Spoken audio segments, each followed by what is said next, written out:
목요일, 금요일 여러분의 큐티를 도와주는 해설 가이드입니다.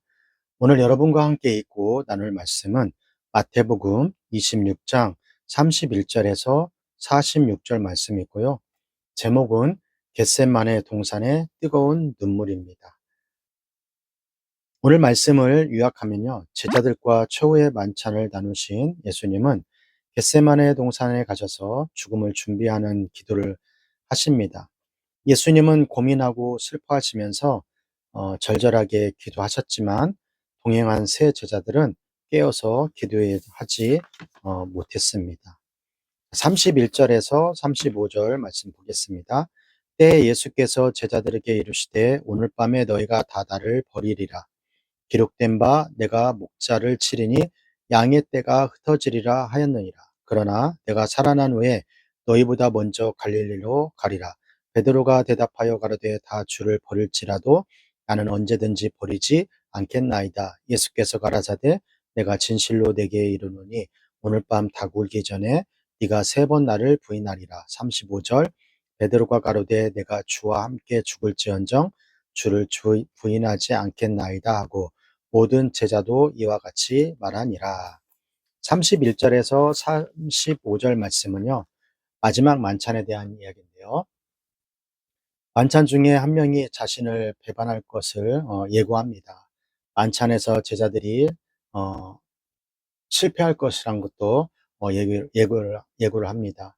얼핏 보기에 제자 중 한 명이 배반으로 일이 일어난 것처럼 보이지만 한 사람 예수의 피를 흘려야 죄 사함을 받을 수 있기에 이것도 하나님의 섭리였다는 것이죠. 예수님은 제자 중 한 명이 나를 넘길 것이라고 했어요. 제자들은 슬픔에 빠져 주여 저는 아니지요. 예수님, 어, 예수님은 그릇에 함께 손을 넣는 자가 바로 그 자라고 말씀을 해주셨어요. 그 만찬 안에 있었던 음식들은 그때 당시 무화과나 아몬드, 사과, 땅콩 등이 있었을 거예요. 손을 같이 넣는다는 표현은 모든 12제자가 다 같이 적용되는 그런 표현입니다. 예수님은 다시 한번 인자가 오시는 것은 계획대로 가는 것이라고 설명을 해주셨어요. 예수님이 죽음은 인간에게는 정치적 모략에 따른 결과이지만 어떤 그 구속사로 보면은 성경이 이루어지고 성취되는 그런 모습을 지금 볼 수 있습니다. 그렇다고 해서 가룟 유다가 하나님의 계획에 꼭두각시로 사용됐다는 것은 아닙니다. 가룟 유다는 제자들처럼 자신은 아니다라고 예수님께 물어봤어요. 예수님은 유월절을 만찬을 통해 그 제자들에게 가르쳐 줬는데요. 빵은 어, 나의 몸이라고 하고 그렇게 가르치시고 먹으라고 합니다.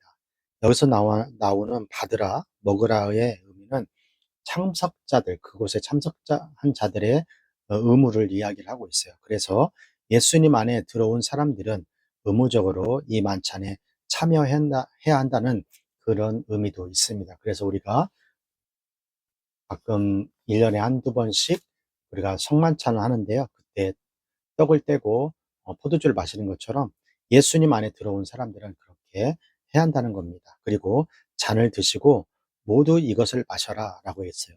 이 포도주는 언약의 피인데요. 모세는 짐승의 피로 언약을 했다면 예수님은 자신의 몸의 피를 가지고 그렇게 언약을 성취하셨다는 거예요. 이 피로 인해서 모든 인류의 죄를 대속하셨어요. 구원해 주셨어요.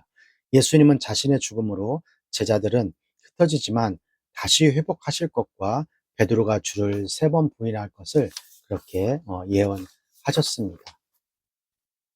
넘어질 수밖에 없는 제자들을 향한 것은 예수님의 어떤 그런 긍휼과 불쌍히 여김과 사랑이 아닌가 그렇게 생각이 됩니다. 36절에서 46절 볼게요. 이에 예수께서 제자들과 함께 겟세마네 하는 곳에 이르러 제자들에게 이르시되 내가 저기 가서 기도할 동안에 너희는 여기 앉아 있으라 하시고 베드로와 세베대의 두 아들을 데리고 가실새 고민하고 슬퍼하사 이에 말씀하시되 내 마음이 심히 고민하여 죽게 되었으니 너희는 여기 머물러 나와 함께 깨어 있으라 하시고 조금 나아가사 얼굴을 땅에 내시고 엎드려 기도하며 가라사대 내 아버지여 만일 할만하시거든 이 잔을 내게서 지나가게 하옵소서. 그러나 나의 원대로 마옵시고 아버지의 원대로 하옵소서 하시고 제자들에게 오사 그 자는 것을 보시고 베드로에게 말씀하시되 너희가 나와 함께 한시 동안도 이렇게 깨어 있을 수 없더냐. 시험에 들지 않게 깨어 있어 기도하라. 마음에는 원이로되 육신이 약하도다 하시고 다시 두 번째 나가 기도하며 가라사대 내 아버지여 만일 내가 마시지 않고는 이 잔에 내게서 지나갈 수 없거든 아버지의 원대로 되기를 원하이다 하시고 다시 오사 보신즉 저희가 자니 이는 저희 눈이 피곤함이라라. 또 저희를 두시고 나아가 세 번째 동일한 말씀을 기도하시며 이에 제자들에게 오사 이르시되 이제는 자고 쉬라. 보라 내가 가까웠으니 인자가 죄인의 손에 팔리우니라. 46절 일어나라 함께 가자. 보라 나를 파는 자가 가까이 왔느니라. 36절에서 46절은 겟셋마네의 그런 기도하는 모습이 나오는데요. 예수님은 베드로와 세베대의 두 아들과 따로 기도하러 가셨고 그리고 슬퍼하고 고통하게 되었어요. 슬퍼하고 고통스러우니 여기서 깨어서 기도하라고 그렇게 요청을 하셨죠. 겟셋마네 기도에서 예수님의 모습은 긴장감과 깊은 슬픔과 또 외로움, 그런 모습들이었는데 우리들에게 보이는 그 예수님의 모습은 굉장히 낯선 모습이잖아요. 예수님의 이런 모습 속에서 나타난 교훈이 몇 가지가 있는데요. 첫 번째, 진노의 잔이라는 거예요. 하나님께서는 예수님께만 진노의 잔을 주셨어요. 이처럼 구원이라는 것은 어떤 큰 희생을 치르고 오는 것이란 것을 우리가 알 수가 있는 것이죠. 두 번째는 기도의 모범을 보여주셨는데요. 예수님은 하나님의 말씀을 거역할 수 있는 특권이 있지만 예수님께서는 순종을 선택을 하였어요. 예수님은 아버지의 뜻대로 삶을 사는 것이 힘든 모습이란 것을 지금 우리들에게도 지금 보여주고 있는 것입니다. 세 번째, 경건한 사람에게 슬픔은 겪을 수밖에 없는 일이에요. 우리가 예수님을 믿는다고 해서 슬픔과 고통과 순종은 이렇게 분리되어 있지 않고 함께 가는 것이거든요. 예수 믿는 사람들에게서 발견될 수 있는 부분들이 바로 이 슬픔과 고통과 순종이에요. 죄가 없지만 참 인간에게 느끼는 그런 감정이잖아요. 예수님도 그런 감정을 느꼈다는 거죠. 예수님은 그러한 고통을 겪어야 했고요. 그렇다면 우리들도 그리스도인들은 아버지의 뜻에 순종하게 겪어야 하는 고통, 순종을 부끄러워할 것이 아니라 끝까지 순종의 길을 가야 한다는 것입니다. 우리도 고통받을 수 있다는 거예요. 예수님도 고통을 받고 통곡하셨으니까 나도 통곡하면서 하나님께 나아가야 한다는 거예요. 예수님의 고통의 부르심에 하나님은 침묵을 하셨어요. 하나님은 침묵을 통해 자신의 고통을 지금 말씀하고 있는 것이거든요. 하나님의 침묵은 예수님을 아버지의 응답으로 받아들였어요.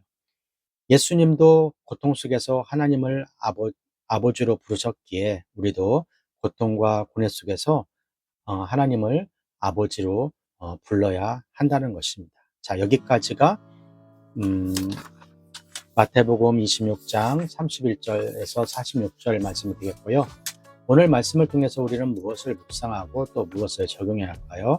첫 번째, 예수님처럼 시험에 들지 않도록 기도해야 합니다. 라는 거죠. 제자들은 예수님이 죽은 후에 뿔뿔이 흩어졌어요. 왜 그럴까요? 왜 그렇게 흩어졌을까요? 그렇죠. 깨어서 기도하지 않기 때문에 시험에 든 것입니다. 학생 여러분, 혹시 피곤을 또는 핑계로 기도에 게으르고 있지 않습니까? 정신 차리고 기도하지 않으면 우리도 똑같은 실패를 할 수밖에 없다는 사실을 잊지 않는 한 주간이 되시기를 주님의 이름으로 축원합니다. 오늘 또 교육보고 힘있게 외치고요. 오늘 큐티 마치도록 하겠습니다. 교육보고 시작! 공부 잘해 남주자, 돈 많이 벌어 남주자, 은혜 많이 받아 남주자.